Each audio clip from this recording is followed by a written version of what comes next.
Hello, first grade. We are going to continue the BFG. The cave. The giant ran on and on, but now a curious change took place in his way of running. He seemed suddenly to go into a higher gear. Faster and faster he went, and soon he was traveling at such a speed that the landscape became blurred. The wind stung Sophie's cheeks. It made her eyes water. It whipped her head back and whistled in her ears. She could no longer feel the giant's feet touching the ground. She had a weird sensation they were flying. It was impossible to tell whether they were over land or sea. This giant had some sort of magic in his legs. The wind rushing against Sophie's face became so strong that she had to duck down into the blanket to prevent her head from being blown away. Was it really possible that they were crossing oceans? It certainly felt that way to Sophie. She crouched in the blanket and listened to the howling of the wind. It went on for what seemed like hours. Then, all at once, the wind stopped its howling. The pace began to slow down. Sophie could feel the giant's pace beginning to slow. She could feel his feet pounding once again over the earth. She poked her head up out of the blanket to have a look. They were in a country of thick forests and rushing rivers. The giant had definitely slowed down now and was running more normally, although normal was a silly word to use to describe a galloping giant. He leaped over a dozen rivers. He went rattling through a great forest and then down into a valley and up over a range of hills as bare as concrete. And soon he was galloping over a desolate wasteland that was not quite of this earth. The ground was flat and pale yellow. Great lumps of blue rock were scattered around, and dead trees stood everywhere like skeletons. The moon had long since disappeared, and now the dawn was breaking. Sophie, still peering out from the blanket, saw suddenly ahead of her a great craggy mountain. The mountain was dark blue, and all around it the sky was gushing and glistening with light. Bits of pale gold were flying among delicate frosty white flakes of cloud, and over to one side the rim of the morning sun was coming up red as blood. Right beneath the mountain the giant stopped. He was puffing mightily. His great chest was heaving in and out. He paused to catch his breath. Directly in front of them, lying against the side of the mountain, Sophie could see a massive round stone.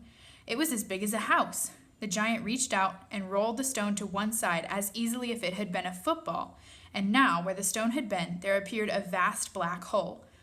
The hole was so large the giant didn't even have to duck his head as he went in. He strode into the black hole, still carrying Sophie in one hand, the trumpet and the suitcase in the other.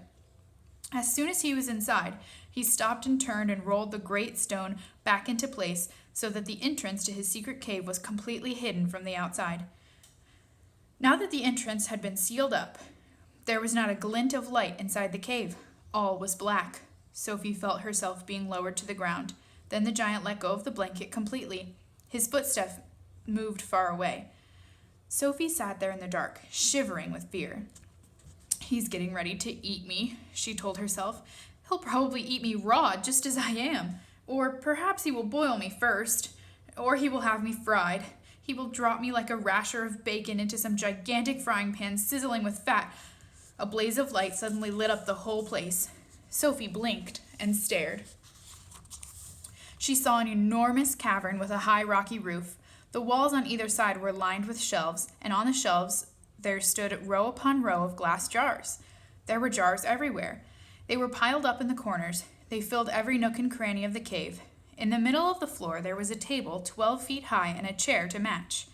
The giant took off his black cloak and hung it against the wall. Sophie saw that under the cloak he was wearing a sort of collarless shirt and dirty old leather waistcoat that didn't seem to have any buttons. His trousers were faded green and were far too short in the legs. On his bare feet he was wearing a pair of ridiculous sandals that for some reason had holes cut along each side, with a large hole at the end where his toes stuck out. Sophie, crouching on the floor of the cave in her nightie, gazed back at him through thick, steel-rimmed glasses. She was trembling like a leaf in the wind, and a finger of ice was running up and down the length of her spine. "Ha!" shouted the giant, walking forward and rubbing his hands together. "What has us got here?" His booming voice rolled around the walls of the cave like a burst of thunder. The BFG. The giant picked up trembling Sophie with one hand and carried her across the cave and put her on the table. "Now he is really going to eat me," Sophie thought. The giant sat down and stared hard at Sophie. He had truly enormous ears. Each one was as big as the wheel of a truck, and he seemed to be able to move them inwards and outwards from his head as he wished. I is hungry, the giant boomed. He grinned, showing massive square teeth. The teeth were very white and very square, and they sat in his mouth like huge slices of white bread. Please don't eat me, Sophie stammered. The giant let out a bellow of laughter. Just because I is a giant, you think I is a man-gobbling cannibal? He shouted. You is about right. Giants is all cannibal and murderful, and they does gobble up human beings. We is in giant country now. Giants is everywhere around. Out there, us has the famous bone-crunching giant. Bone-crunching giant crunches up 2 wopsy-whiffling human beings for supper every night. Noise is ear-bursting. Noise of crunching bones goes crackety-crack for miles around. Ouch, Sophie said. Bone-crunching giant only gobbles human beings from Turkey, the giant said. Every night, Bone Cruncher is galloping off to Turkey to gobble Turks. Sophie's sense of patriotism was suddenly so bruised by this remark that she became quite angry. Why Turks? She blurted out. What's wrong with the English? Bone-crunching giant says Turks is tasting, ever so much juicier and more scrumdiddly-umptious. Bone Cruncher says Turkish human beings has glamorously flavor. He says Turks from Turkey is tasting of turkey. Well, I suppose they would, Sophie said. Of course they would, the giant shouted. Every human being is diddly and different. Some is scrum-diddly-umptious and some is ucky slush. Greeks is all full of ucky slush. No giant is eating Greeks, ever. Why not? Sophie asked. Well, Greeks from Greece is all tastin' greasy, the giant said. Well, I imagine that's possible too, Sophie said. She was wondering, with a bit of tremble, what all this talking about eating people was leading up to. Whatever happened, she simply must play along with this peculiar giant and smile at his jokes. But were they jokes? Perhaps the great brute was just working up an appetite by talking about food. As I am saying, the giant went on, all human beings is having different flavors. Human beings from Panama is tasting very strong of hats. Why hats? Sophie said. You is not very clever, the giant said, moving his great ears in and out. I thought all human beings is full of brains, but your head is emptier than a bong-dongle.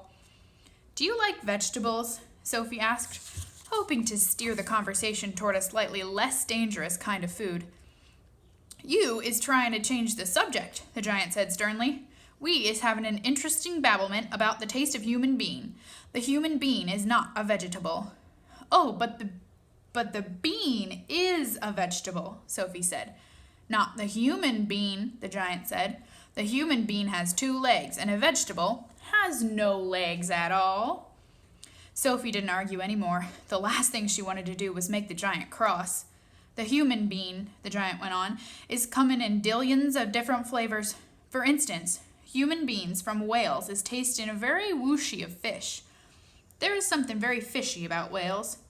You means Wales, Sophie said. Wales is something quite different. Wales is Wales, the giant said. Don't gobble funk around with words. I will now give you another example. Human beings from Jersey has the most disgustable woolly tickle on the tongue, the giant said. Human beings from Jersey is tasting of cardigans. You mean jerseys, Sophie said. You are once again gobble-funking, the giant shouted. Don't do it. This is a serious and snitching subject. May I continue? Please do, Sophie said. Danes from Denmark is tasting ever so much of dogs, the giant went on. Of course, said Sophie. They taste of Great Danes. Wrong, cried the giant, slapping his thigh. Danes from Denmark is tasting doggy because they is tasting of Labradors. Then what do the people of Labrador taste of? Sophie asked. Danes, the giant cried triumphantly. Great Danes. Aren't you getting a bit mixed up? Sophie said. I is a very mixed up giant, the giant said, but I does do my best, and I is nearly not as mixed up as the other giants. I know one who gallops all the way to Wellington for his supper. Wellington, Sophie said. Well, where is Wellington? Your head is full of squashed flies, the giant said. Wellington is in New Zealand. The human beings in Wellington has an especially scrumdiddly-umptious taste, so says the welly-eating giant. What do the people of Wellington taste of? Sophie asked. Boots, the giant said.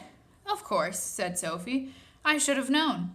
Sophie decided that this conversation had now gone on long enough. If she was to be eaten, she'd rather get it over and done with right away than be kept hanging around any more.